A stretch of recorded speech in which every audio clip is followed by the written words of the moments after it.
class, Prof. JC, and I wanted to take this week's podcast to kind of tell you where we're going for the rest of this semester. So last week I'm on a plane and I'm thinking about you, I'm thinking about this class right here, and I'm thinking about, kind of the work that we're doing, which is ethics and talking about ethics. And this is such a deep subject that I'm going to be honest with you. I have been struggling a little bit about where to take this class. What's the ultimate goal? Because ethics, it means something so different to so many different kinds of people, and we can talk about that. But if I'm honest with you, I would say I'm not necessarily the greatest expert in ethics, okay? And so for me to sit down and plan, where are we going to go with this? I'm afraid I'm going to steer you a little bit wrong. So this is me being transparent with you as a professor. But here's where we are going to go, okay? And so I was thinking about this, and it comes from the study of ethics, okay? So here's what I want us to do, all right? I want to read a little bit about, there's a book that I asked for you to get. It was called Nicomachean Ethics. I think I've got it over here. Aristotle, okay? If we were to read that book and we were to have a class and we were to have a study and really kind of work through that book, what we would study is kind of Aristotle as an individual, and we would study how did he come up with this idea of ethics, and obviously we would move it into applied ethics, which is what this class is about, okay? And so I want to make sure we get there, and I want to make sure that we're applying what we learn in this class to kind of what we're going to do, so that we understand what ethics has to do with business and how this can help you be a better business person and a better leader. But here's what I need us to understand, okay? Let's go back to Aristotle. Let's go back to Nicomachean Ethics, okay? And I want us to think about a key question that Aristotle, if we were to read this book together, there's a key question that he seeks to answer, and here is that question. What is the ultimate purpose of human existence? That's really what all this kind of lays out. What's the ultimate purpose of human existence? But watch this, okay? He takes us into this idea of happiness, which is interesting because another class I'm teaching this semester, another 1-unit class, we're looking at this idea, of integrity, and how integrity is wholeness, which then leads to happiness. Okay, a lot of people think integrity is like this moral Christian word, and it's not at all. Integrity means just to be who we are, which leads to wholeness, which then leads to happiness, okay? Aristotle would look at this idea of happiness, and he would say this. He would say, happiness is not something that you can chase. It's not an emotion that you can have when you wake up in the day and say, I'm going to be happy today. Or in this moment, I'm feeling happiness, or I'm doing. He would say, which kind of goes along the lines about what I'm teaching in the other class. He would say that happiness is a final end or goal that encompasses the totality of one's life, okay? It is not something that can be gained or lost in a few hours, like a pleasurable sensation, right? It's not like I'm eating an ice cream cone, so I'm happy. I'm sitting at the beach, so I'm happy. These are moments, right, of contentment, moments of joy. But what Aristotle would say is that's not ultimately happiness. Happiness is when you're able to look back on the sum of your life and say, have I lived a happy life? So it says here, it is more like the ultimate value of your life as lived up to this moment, measuring how well you've lived up to your full potential as a human being. So you could say, I'm a happy person, but that's not because of the moment you're in. You would say that because you're looking back on your life, on the totality of it. Okay, whether you've been on planet Earth for 20 years, 30 years, 40 years, 45 years like myself, 50, 60, whatever it is, you can look back on the totality and say, I have lived a happy life. But what he talks about, it's really, are you living up to your full potential? That's the key, right? But he'd say for this reason, one cannot really make any pronouncements about whether one has lived a happy life until it is over, okay? So you could do that, but he would say that that's not really how it's done. Just like we wouldn't in the middle of a football game, if your team is crushing the other team and it's halftime and, the score is, I don't know what, 21 to, let's say 6, right? And you're saying we're killing it and we're going to win, right? Some of you have done this before. I've done this before. I've made the mistake when my team is really doing a great job. I'll make that pronouncement at halftime. And then what always happens, right? Come back the third quarter or even fourth quarter sometimes, if Tom Brady's your opponent, and there's some great games out there where Tom Brady's coming back in the last few minutes of the fourth quarter, he comes back when it looks like they're going to for sure be defeated, and he'll come back. And I think it was against the Atlanta Falcons. That's the one game I'm thinking about. Tom Brady, when he was with the Patriots versus the Atlanta Falcons. I mean, it was like the fourth quarter came all the way down. And he turned it around. So at the end of that game, he would be able to say that was a happy game. Didn't have a lot of happy moments in it, though, right? That's why it's the sum totality of it. And if the other team got cocky, which they did, if I remember right, they got a little arrogant, thinking, hey, we've won the game. And then it came down to the last few seconds, and they did not win the game. Okay, so you can't really say great game at halftime the same way. I can't really say, because I plan to live to be 100. I'm 45, so I haven't even reached the halfway point yet. I can't really look and say I've lived a happy life. Okay, a happy life is what you get to at the end. So this is a great thing, because if you're someone who makes a really big mistake in your 40s, maybe you get to my age, you make a big mistake, but you happen to live to your 85, right? If you're not careful, you might say, well, my life has been unhappy because of that mistake, when the reality is that was a moment in time that wasn't the full picture. And you can make a mistake in your 40s and go on to redeem yourself. You can make a mistake in your 20s and go on to redeem yourself, right? We have some students that we just accepted into our master's programs, and some of them have really great stories. They came behind, they were exception students. And when we say exception students, that's not exceptional. That means we're making exceptions to have these students in the program. And so my job is to ask some of these students, hey, tell me about why you had a very low GPA before, and then tell me what's changed now. And the great thing is most of these people, they've been to school 5, 10 years ago, and so their GPAs are different because they were in a different season, but they're able to make changes, okay? So I'm getting off on a tangent here. Basically, what I'm trying to say is you can't define happiness as in one instance, okay? But here's what he says, okay?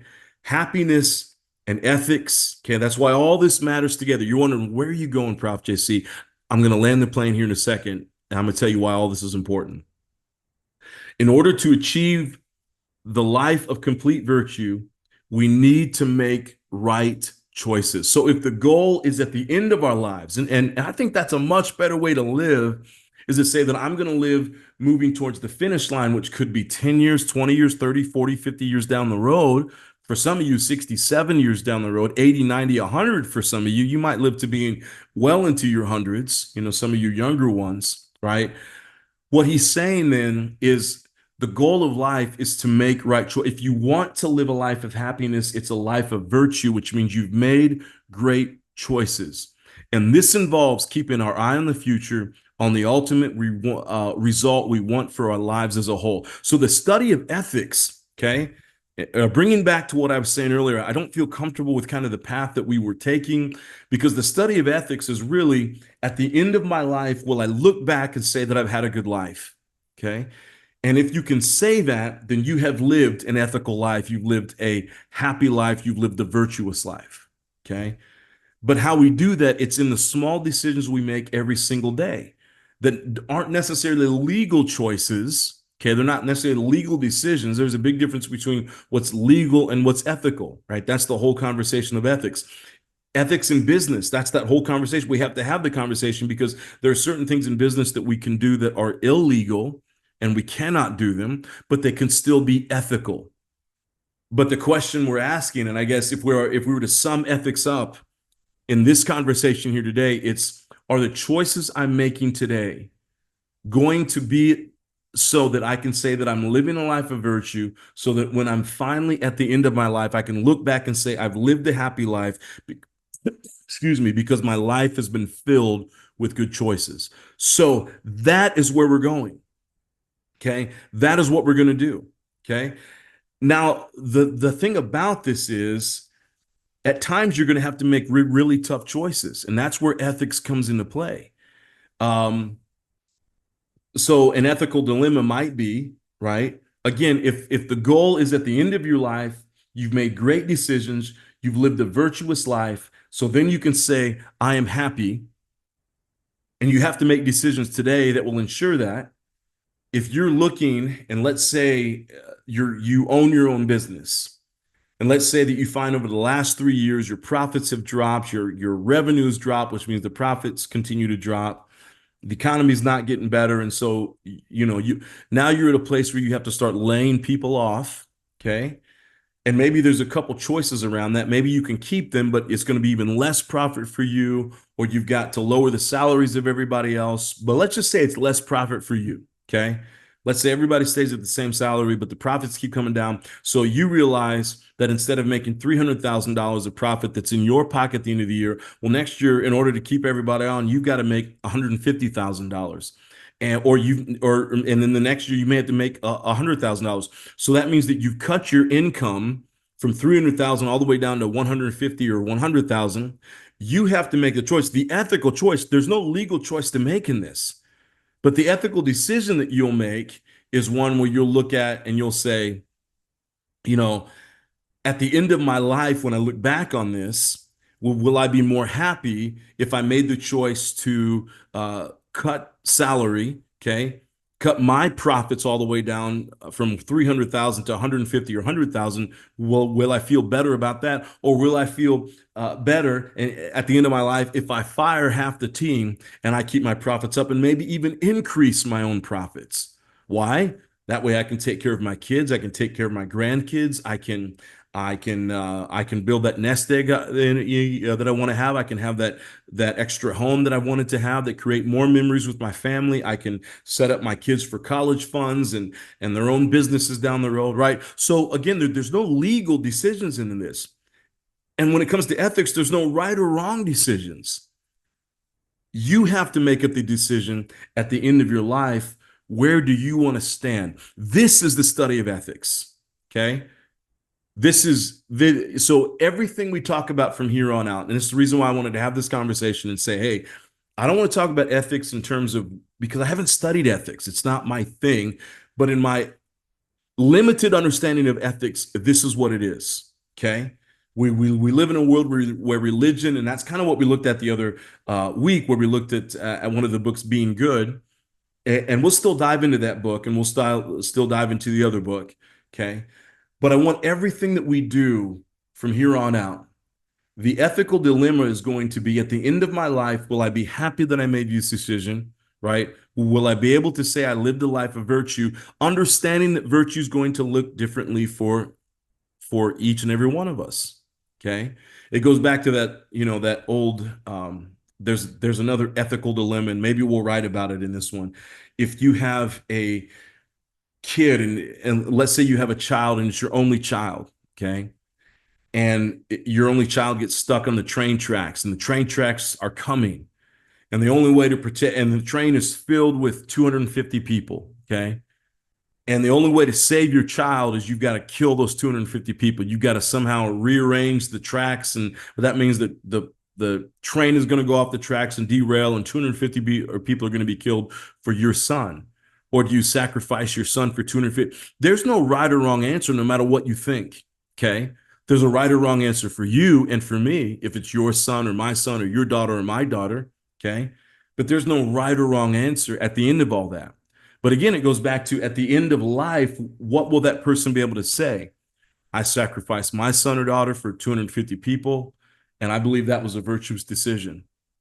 Or they say, I sacrificed 250 people because I wanted to keep my bloodline and I wanted to protect my child. And I can rest happy at the end of my life knowing that, yes, 250 people died because of my actions, but I saved my own child because of my action, right? This is ethics. And that's why it's difficult, because we all want right or wrong answers, but the reality is that there's not a right or wrong answer. Again, it's not a legal thing, it's an ethical thing. So here's where we're going.